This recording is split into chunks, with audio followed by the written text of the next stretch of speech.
पुंडलिका वरदा हरी विठ्ठल श्री ज्ञानदेव तुकाराम पंढरीनाथ भगवान की जय। श्री सद्गुरु ज्ञानेश्वर महाराज की जय। श्री संत जगद्गुरु तुकाराम महाराज की जय। नमः शिवाय ओम नमः शिवाय हर हर भोले नमः शिवाय हर हर भोले नमः शिवाय हर हर भोले नमः शिवाय नमः शिवाय ओम नमः शिवाय हर हर भोले नमः शिवाय हर हर भोले नमः शिवाय हर हर भोले नमः शिवाय नमः शिवाय ओम नमः शिवाय हर हर भोले नमः शिवाय। पुंडलिका वरदा हरी विठ्ठल श्री ज्ञानदेव तुकाराम पंढरीनाथ भगवान की जय। श्री संत ज्ञानेश्वर माऊली की जय। श्री संत जगद्गुरु तुकाराम महाराज की जय। श्री शांती ब्रह्म एकनाथ महाराज की जय। श्री सिद्धेश्वर भगवान की जय। रंगी रंगे रे श्री रंगे काय भुललासी पतंगे शरीर जायाचे ठेवणे धरिशी अभिलाष जने नव्हे तुझा परिवार देहदाराक्षण भंगुर अंतकाळीचा सोयरा तुका म्हणे विठुधरा शरीर जायाचे ठेवणे धरिशी अभिलाष जने। प्रस्तुत सेवेकरता घेतलेला अभंग श्री संत जगद्गुरु तुकाराम महाराज यांचा 4 चरणाचा अभंग आहे। तर हा जो अभंग आहे तो उपदेशपर आहे। तर महाराज या अभंगातून आपल्याला उपदेश करत आहे।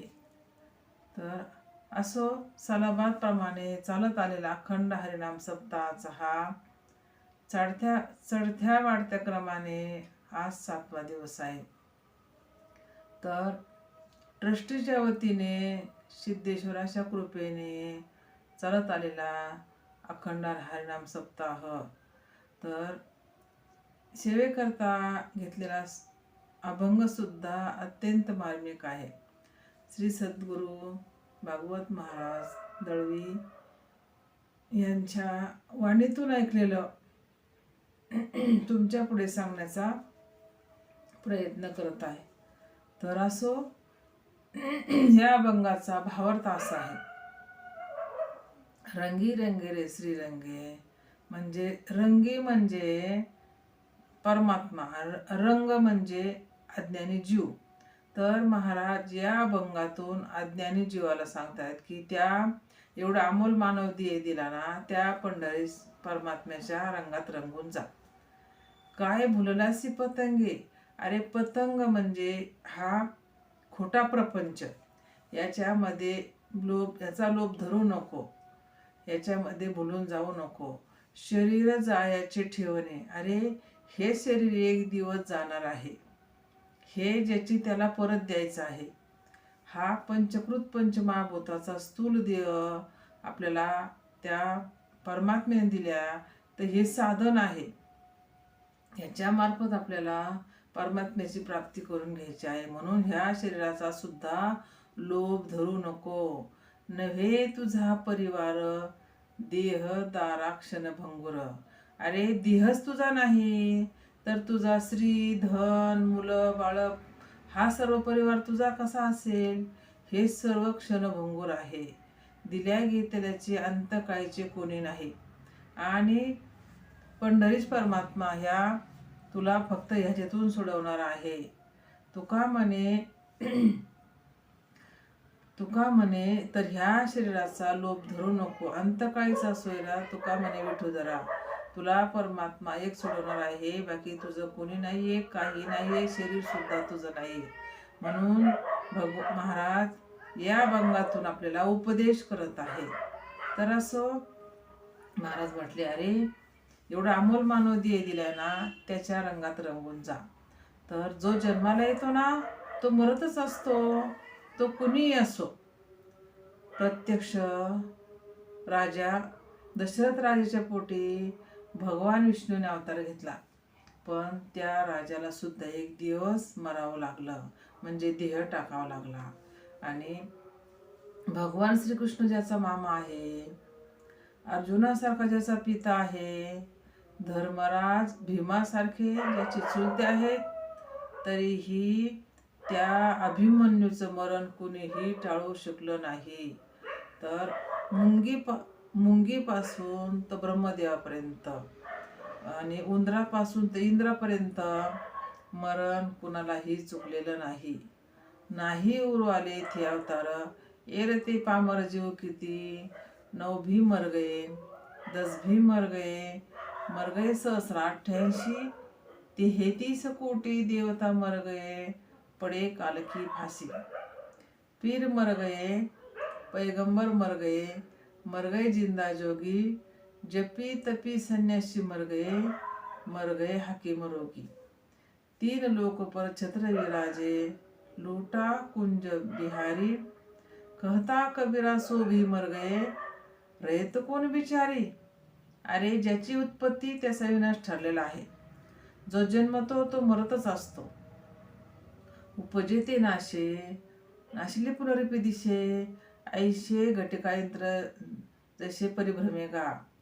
तर शरीराच्या गावालिया, जन्म मृत्यूच्या सोहळ्या, ना म्हणून धनंजया जिया परी. तर एक सोहळा झाला जन्माचा, आणि दुसरा सोहळा नक्कीच होणार आहे मरणाचा. म्हणून महाराज म्हटले, जो जन्मतो तो मरतच असतो. तर नाही उरवाले ते अवतार येते पामर जीव किती. तर ज्याची उत्पत्ती त्याचा नाश ठरलेलाच असतो. तर आपण जर बँकेचा हप्ता भरला नाही तर साहेब नोटीस पाठवणारच. आपण जर मरणाला विसरलो तर यमराज नोटीस पाठवणारच. म्हणून मरणापर्यंत जगवणाऱ्या परमात्म्याला विसरू नका. तर मरणाच्या अगोदर 6 महिने लक्षणं कळतात.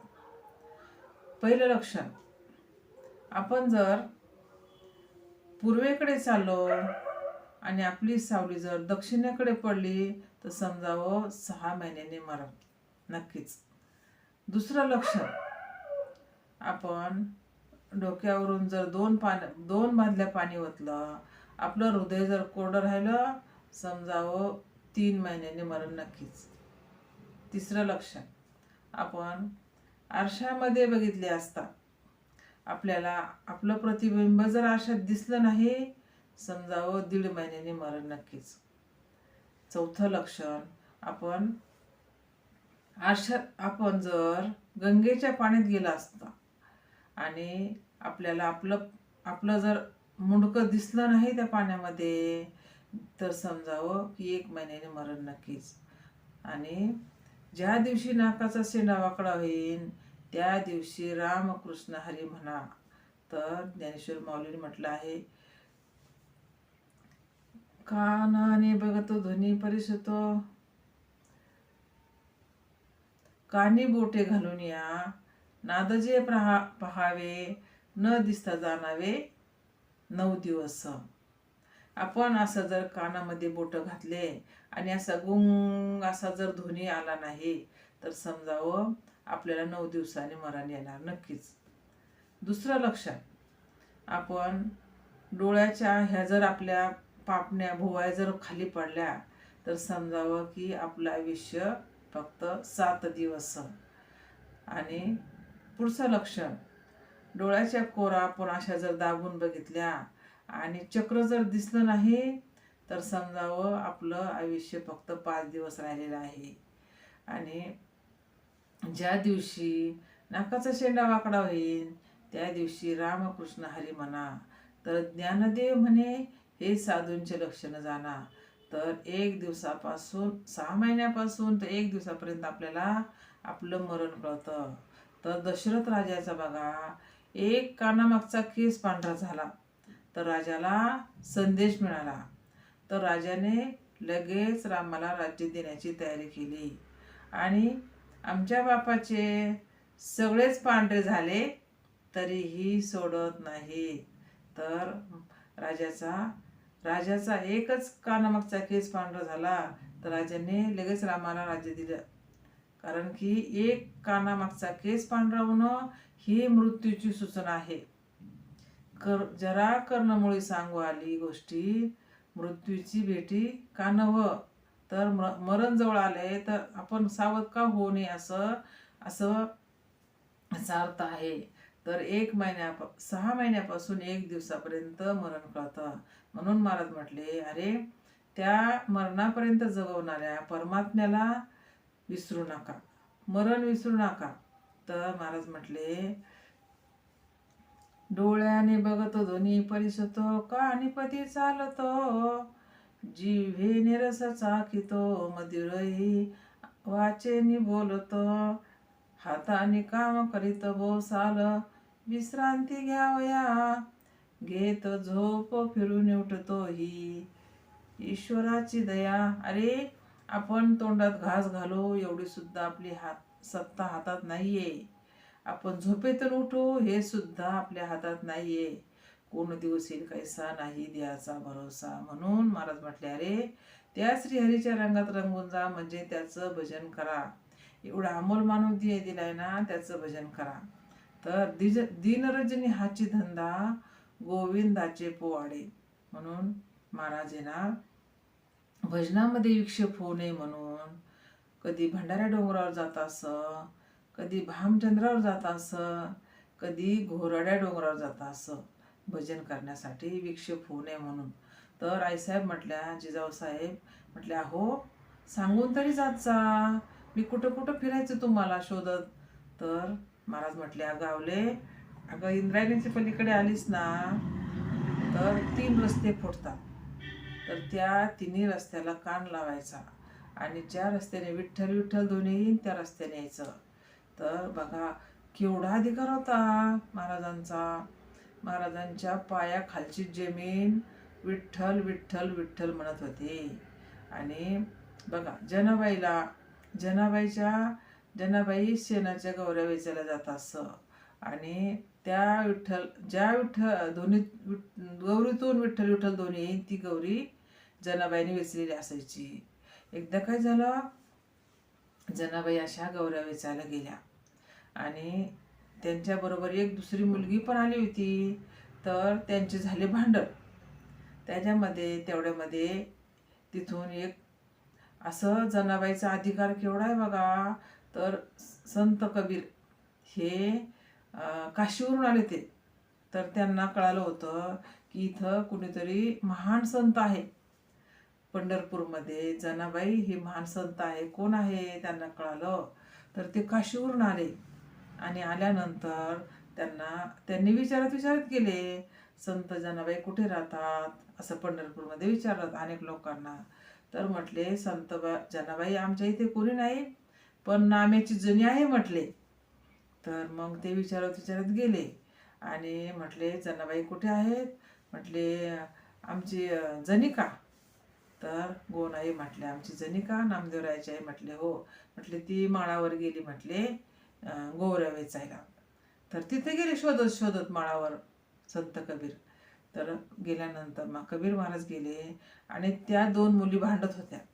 असे जनाबाईचा अवतार कसला, ते केस विंच कटलेले काय, आणि त्या गौऱ्या वेचत होत्या 2 जणी. त्यांचे चालले होते भांडण. तर ती मुलगी म्हणायची, माझ्या गौऱ्याईने जास्त घेतल्या. तर तेवढ्यात तिथं कबीर महाराज गेले आणि म्हटले, का भांडता. जनाबाई म्हटल्या, बाबा अहो म्हटले, आमच्या दोघींच्या ह्या वेचलेल्या गौऱ्या आम्हाला वाटून द्या. म्हटले, कशा काय ओळखायच्या तुमच्या गौऱ्या. म्हटले, बाबा ज्या गौरीतून विठ्ठल विठ्ठल दोन्ही ती मी वेचलेली गौरी. तर असं म्हटल्यानंतर जनाबाई म्हटले, काय अधिकार आहे जनाबाईचा.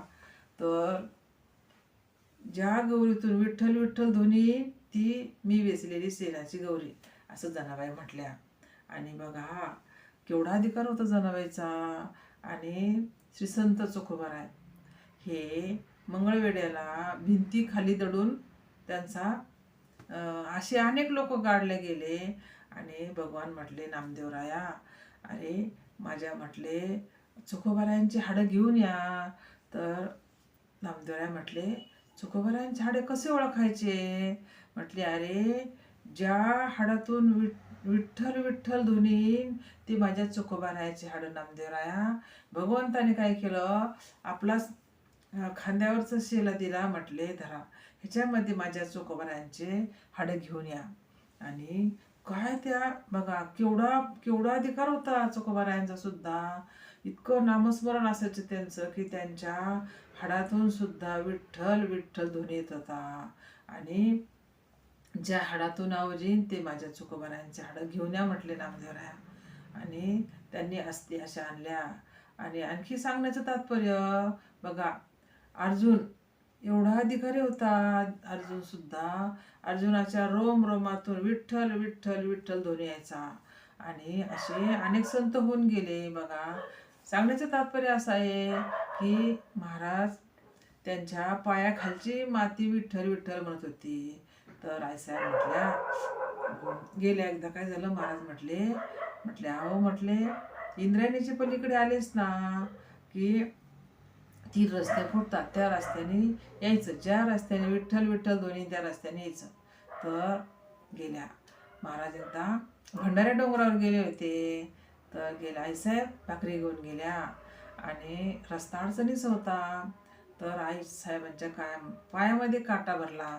पडल्या, ओरडल्या, म्हटले अरे विठ्या वाटोळे केलंस रे आमचं, तूही काळा आणि आमचं काळं केलंस. असं आईसाहेब म्हटल्या. तेवढ्यामध्ये एक फाटक्या कपड्याचं, मळकट कपड्याचं एक तिथं पोर आलं आणि म्हटलं आईसाहेब मी तुमच्या पायातला काटा काढतो.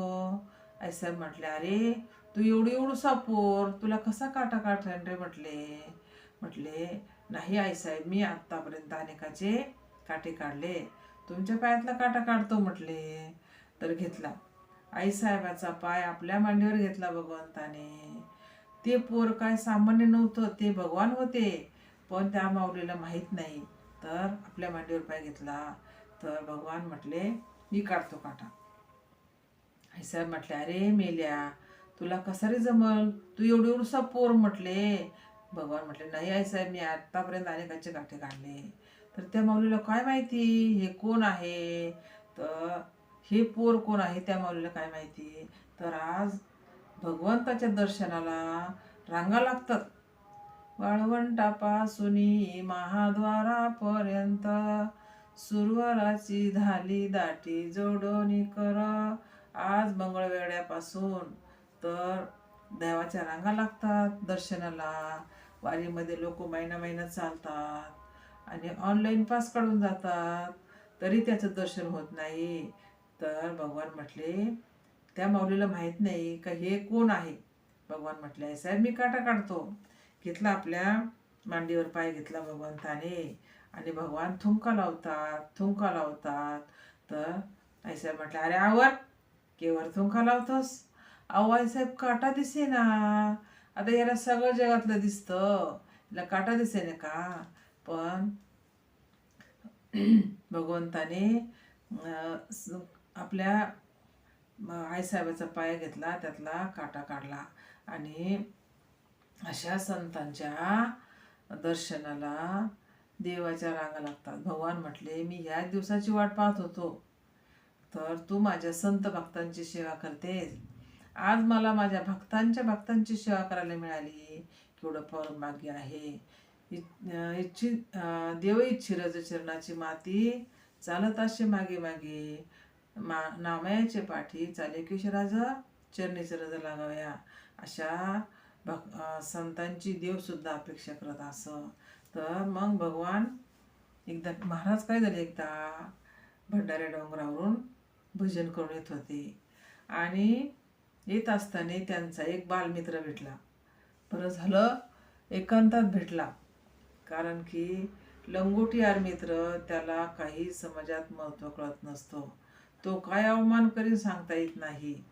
तर एखादा साहेब जर ऑफिसमध्ये गेला तर त्याला सर्व लोक थरथर कापतात, आणि तोच साहेब जर यात्रेनिमित्त गावी गेला आणि त्याचा बालमित्र भेटला. तो असा बांधावर बसत असतो बकऱ्या राखत, बकऱ्या शेळ्या असं राखत बसत असतो. आणि तो म्हटला, काय रे साहेबा, किंवा आलास, काढ तंबाखूचा विडा. तर त्याला सांगण्याचं तात्पर्य असं आहे की त्या मित्राला हा कोण आहे हे त्याला महत्त्व कळत नाही, एवढा दर्जास खाली जातो. तर गोस्वामी तुळशीदासजीने तुळशी रामायण लिहिलं आणि सर्व लोक हिंदुस्थानामध्ये डोक्यावर घेऊन मिळत असतं, गोस्वामी तुळशीदासजी की जय, गोस्वामी तुळशीदासजी की जय असा जय जयकार करत असं. आणि तेच तुळशीदासजी आपल्या जन्म गावी गेले आणि त्यांचा वयस्कर मित्र एक भेटला. पण त्याला काय माहिती ही व्यक्ती कोण आहे. तर म्हटले, किंवा आलास रे तुळश्या. तर तुळशीदासजी म्हटले, अरे जब मैं जावा गाव में सद्गुण तू नाही पूछा, पूछा पिसले नाव. की एवढं त्यांनी रामायण लिहिलं, डोक्यावर घेऊन सर्व हिंदुस्थानात डोक्यावर घेऊन फिरत होते, जय जयकार करत होते, पण मित्राला त्याचं महत्त्व कळत नाही. त्याप्रमाणे महाराज म्हटले, महाराजांचा बालमित्र भेटला. बरं झालं एकांतात भेटला, कारण तो काय अवमान करेन हे सांगता येत नाही. तर तो मित्र म्हटला, अरे तुकोबाराय आहे, काय रे म्हटले. अरे माझा बघणा म्हटले, केवढा गायाने वाडा भरला आहे, गायाने गोठा भरला आहे, चिरेबंदी वाडा आहे. आणि बघणा म्हटले माझी 100 एकर जमीन आहे आणि केवढा मळा रंगला आहे. तुझं बघणा म्हटले. महाराजांना मित्र म्हणत होता, तुझं बघणा म्हटले. अरे एक स्त्री ती सुद्धा अन्न अन्न करिता मेली आणि काय कमवलंस रे म्हटले तू. तर महाराज म्हटले, वा वा. मित्राला म्हटले, वा वा, अरे तू एवढं कमवलंस, बरोबर आहे म्हटले तुझं. अरे ज्या श्रीहरीने एवढा अमोल मानव दिला आपल्याला, अरे त्याचं कधी भजन केलंस का, त्याचं कधी रूप ध्यान केलंस का. अरे एवढं कमवलं म्हटलास, सांग ना. अरे बाप जादेने काय नेलं आणि तू काय नेणार आहेस, सांग ना. तुझ्या अग्नीमध्ये कोणी एवढी टाकणार आहे का, सांग ना. एवढं कमवलंस. घरे दारे महाल माड्या, संगे येनात वेड्या, सर्व ही जाग्यावरी राहणार, देह हा मातीला जाणार. माये बाप बंधू बहिणी, संगे येनात कोणी, सर्व ही मायेचा बाजार, देह हा मातीला जाणार, सर्व ही जाग्यावरी राहणार, देह हा मातीला जाणार. जवळी असता पैसा रुक्का, तवरी म्हणती बाबा काका, शेवटी नाही कुणाचा दार, देह हा मातीला जाणार, सर्व ही जाग्यावरी राहणार, देह हा मातीला जाणार. वेडा सांगे सर्व जगाला, हरिनामाकडे लक्ष द्याना, होईल कुळीचा दार, देह हा मातीला जाणार, सर्व ही जाग्यावरी राहणार, होईल कुळीचा उद्धार, देह हा मातीला जाणार, सर्व ही जाग्यावरी राहणार, देह हा मातीला जाणार. तर महाराज म्हटले, अरे सांग ना, एवढं कमवलंस, तुझ्या संग काय येणार आहे. अरे त्या रावणाची केवढी संपत्ती होती. तो रावण त्रैलोक्याचा सत्ताधीश होता. त्याच्या अरे 80,000 तर बायका होत्या, 1,00,000 मुलं होते, 1,25,000 नातू होते. एवढा कोट्याधीश होता तो. अरे त्याने 33 कोटी देव बंधनात टाकले होते, 9 ग्रहाच्या पायऱ्या केल्या होत्या. एवढा कोट्याधीश होता तो. आणि सांग ना, त्या रावणाने काय नेणार सांगा म्हटले, आणि तू काय नेणार असं म्हटले संग, सांग ना म्हटले. सांगा ते केवढी नेली नाही. एवढा रावण कोट्याधीश होता, त्यांनी काय नेलं संग, आणि तू काय नेणार आहेस म्हटले, असं म्हटले महाराज. आणि म्हटले, अरे एवढा अमोल मानव दिलाय, त्याच्या रंगात रंगून जा.